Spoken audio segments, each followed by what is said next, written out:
All right, I have an awesome story here, and I got to be careful not to step on any fucking landmines here because, yeah, it's just jury finds Chicago man not guilty of circulating $10,000 bounty on life of top Border Patrol leader Gregory Bavino,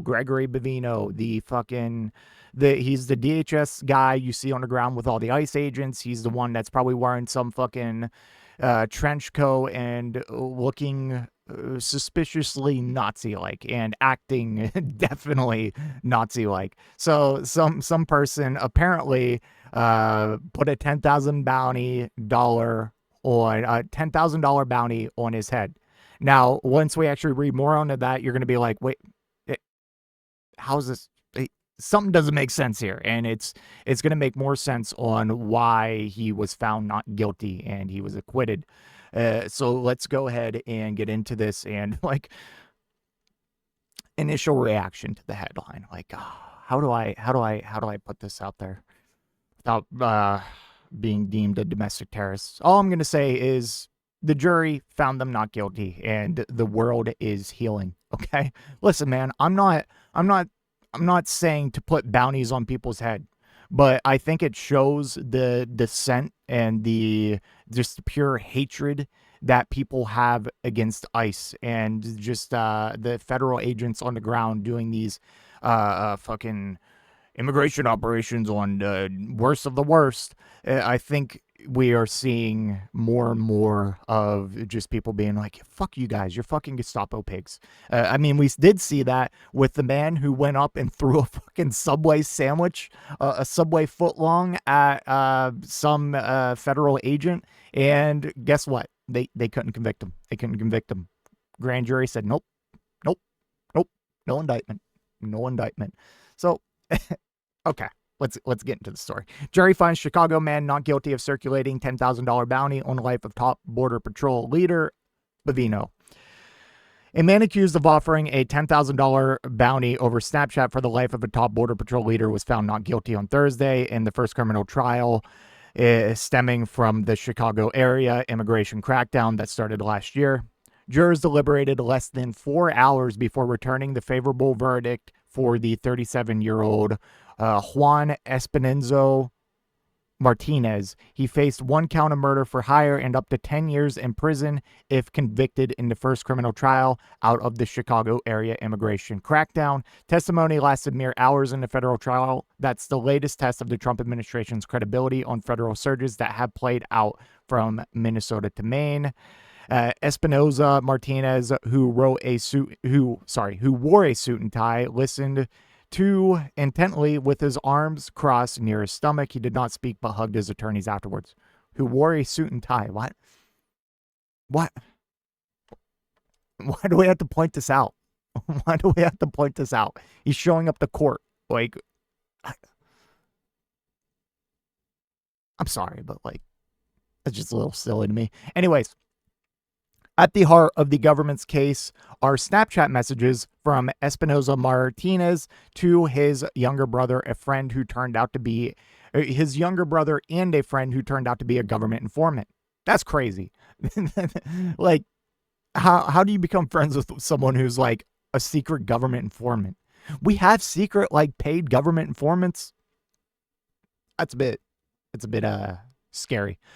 But remember the headline. Remember the framing of the court case. It was that he put a $10,000 bounty on his head. So it's like, oh, he went on and they say Snapchat. Oh, he posted on like a public facing story that I'll pay you $10,000 to kill Gregory Bavino.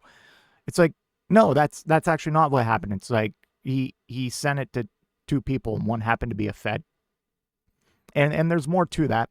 A Border Patrol official who led the aggressive crackdowns nationwide, including last year. Yes, we all knew who fucking Gregory Nazi Bavino is. Those words do not indicate that this was a joke. First Assistant U.S. Attorney Jason Yonan told jurors during the closing arguments, those words have meaning. They are not innocent and harmless words. Shut the fuck up, man.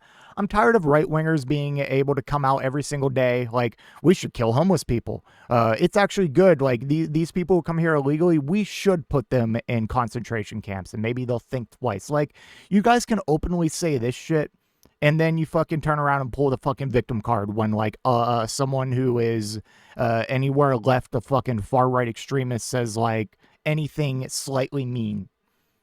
And you guys just cry. You cry and you cry and you cry. You fucking cry bully fucking soy pussies. Oh my God. Okay. Sending a message about gossip that you heard in the neighborhood. It's not murder for hire. His defense attorney, Dana Singer, told jurors, it's not a federal crime. Popcorn readers, fucking popcorn reading. You're probably terrified of me right now. But attorneys played clips of his interview with law enforcement where he said he was confused about the charges, that he sent the messages without much thought while scrolling social media after work. I didn't threaten anyone, he told investigators, interchanging English and Spanish at times in the interview. I'm not saying I was telling them to do it. He pulled the no habla. I don't know anything. But like, he sent it to two people. That's not a $10,000 bounty on someone. He sent it to his younger brother and someone who thought he was a friend. You think he was earnestly saying like, yeah, I seriously mean one of you should go do this. No, and as we read more of this, you'll see how that's just fucking preposterous. Born in Mexico, he's lived in Chicago for years, but doesn't have citizenship. He's going to get deported, isn't he? He's going to get deported. He is going to get deported. God damn it. Maybe they should have fucking kept him in jail. Just to save him from fucking deportation. The Department of Homeland Security touted Espinenzo's Martinez arrests on social media with unredacted photos of his face, referring to him as a depraved gang member. Bovino, has held the case up as an example of the increasing dangers faced by federal agents. Oh my God, suck my dick. I hate how these fucking thugs can go on the ground and pepper spray, tear gas, fucking peaceful protesters, go door to door, go to job sites and just nab up anyone of color and try to deport them like in military gear. If like, cry me a fucking river, you fucking pussy. You fucking pussy. You act all so big and tough in your Nazi uniform surrounded by your Gestapo thugs, but like at the end of the day, you're all cowards. All cowards. But several federal lawsuits in Chicago have fueled skepticism about DHS narratives. Of the roughly 30 criminal cases stemming from Operation Midway Blitz, charges have been dismissed or dropped in about half. In a notable lawsuit that forced Bovino to sit for depositions, a federal judge found he lied under oath, including about alleged gang threats. I'm tired of hearing like judges calling out people that are a part of this administration in some form, like that they were, they lied under oath, which is that is illegal. And yet this guy is still out on the streets walking around. Now he's actually, I just watched a video of him fucking popping a tear gas grenade and throwing it at the fucking, at a peaceful crowd of protesters. Oh no, they were yelling scary things. Me and my fucking thugs who are fucking armed to the teeth and fucking in full military gear, we're so scared of all these fucking wine moms fucking screaming at us. Cry me a river. Cry me a river. You degenerate fucking, oh God, it's so annoying. If you're gonna do Nazi shit, just confidently be a Nazi. Don't be a fucking fucking bully, fucking victim complex piece of shit. It's so annoying. Federal prosecutors initially referred to Espinenzo Martinez as a ranking member of the Latin Kings, but their lack of evidence led to U.S. District Judge Joan Leckflow to bar testimony on the Chicago street gang at trial. According to the criminal complaint, Espinenzo Martinez allegedly sent messages on behalf of the gang to other gang members.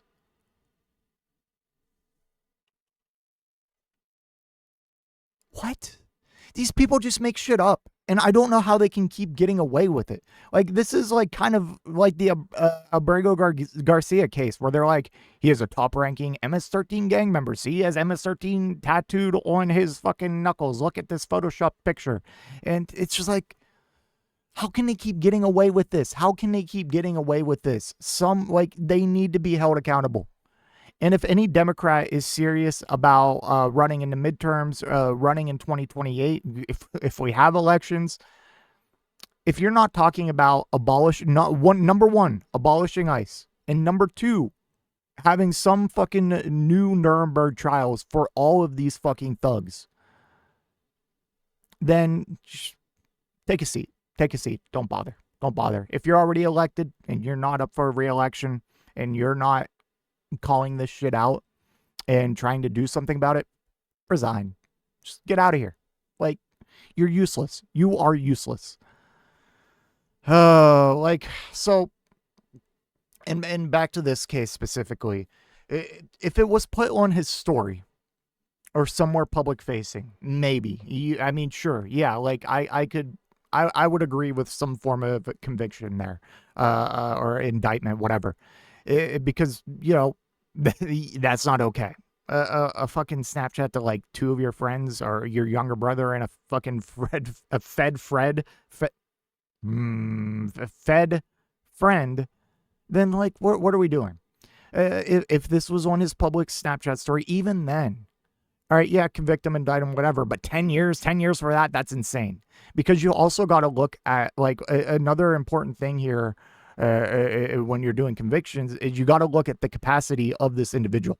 Did this guy have the capacity to do this, like to pay out on this bounty or anything? I didn't highlight it specifically in the article, but they like his bank record shows like he don't have $10,000, homie. So this is just silly.